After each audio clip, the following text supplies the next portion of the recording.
La mano que apaga, la voz que adormece. Reflexión crítica sobre los nombramientos del Papa Francisco.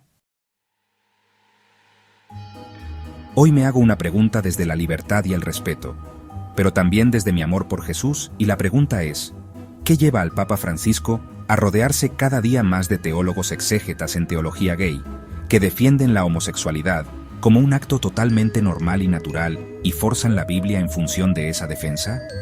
¿Qué busca el Papa Francisco en imponer una teología gay y una justificación de esos actos intrínsecamente desordenados? ¿Qué prisa tiene en hacer lucir ante el mundo una iglesia afeminada? Estas preguntas debería de responderlas por amor a la verdad y a Cristo, pero eso me temo, no lo hará. Por eso este programa se titula La mano que apaga, la voz que adormece. Reflexión crítica sobre los nombramientos del Papa Francisco.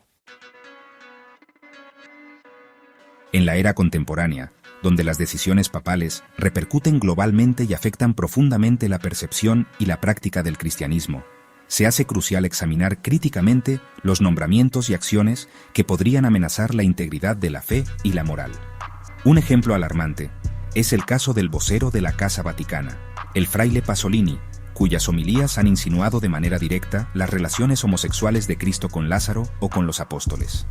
Tales declaraciones, promovidas desde una posición de autoridad eclesiástica, no solo socavan la dignidad de Cristo, sino que también representan un intento de adormecer la conciencia de los fieles mediante la manipulación y la desinformación. La voz que adormece, un peligro para la fe. La voz que adormece, en este contexto, es aquella que, bajo la apariencia de modernidad y apertura, introduce doctrinas y enseñanzas que distorsionan la verdad fundamental del cristianismo. Cuando un representante del Vaticano sugiere relaciones homosexuales entre Cristo y sus seguidores, no solo se está faltando a la verdad histórica y doctrinal, sino que también se está sembrando confusión y escándalo entre los creyentes. Estas insinuaciones, aunque envueltas en un lenguaje de inclusividad y aceptación, terminan adormeciendo la conciencia crítica de los fieles, llevándolos a aceptar, sin cuestionar, interpretaciones que son contrarias a la esencia misma de la fe cristiana. La mano que apaga, el rol del Papa Francisco. La responsabilidad del Papa es guiar a la Iglesia con sabiduría y fidelidad a las enseñanzas de Cristo. Sin embargo, los nombramientos como el del fraile Pasolini indican una tendencia preocupante.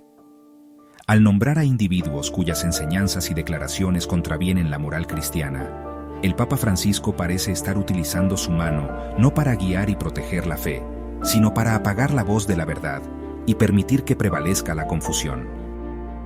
Esta acción de apagar, en lugar de iluminar, es profundamente perturbadora y tiene graves consecuencias para la integridad de la Iglesia. Consecuencias para la integridad del cristianismo. Las implicaciones de tales nombramientos son vastas y dañinas. Primero, erosionan la confianza de los fieles en la autoridad de la Iglesia. Si aquellos en posiciones de liderazgo hacen declaraciones contrarias a la doctrina tradicional, se crea una división interna y una crisis de fe. Segundo, tales acciones dan munición a los críticos del cristianismo, que pueden señalar estas incoherencias como evidencia de una Iglesia en decadencia moral y doctrinal.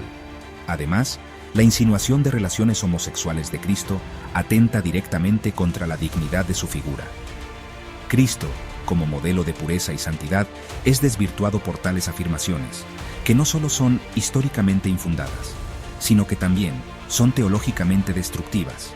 Conclusión: la mano que apaga y la voz que adormece son metáforas poderosas que describen la actual situación en la Iglesia bajo el liderazgo del Papa Francisco. Nombramientos como el del fraile Pasolini y sus escandalosas insinuaciones representan un ataque directo a la integridad del cristianismo y a la dignidad de Cristo. Es imperativo que los fieles y los líderes de la Iglesia se mantengan vigilantes y críticos, rechazando las enseñanzas que distorsionan la verdad y luchando por preservar la pureza de la fe. La voz que adormece debe ser desenmascarada y confrontada, y la mano que apaga debe ser detenida antes de que cause un daño irreparable a la Iglesia y a su misión en el mundo. Esto fue El Campanario de la Vendée. Regálanos un like y si te gustó este video, Compártelo y ayúdame a denunciar esta grave amenaza que padece nuestra Santa Madre, la Iglesia Católica. Chao, amados guerreros en el Señor.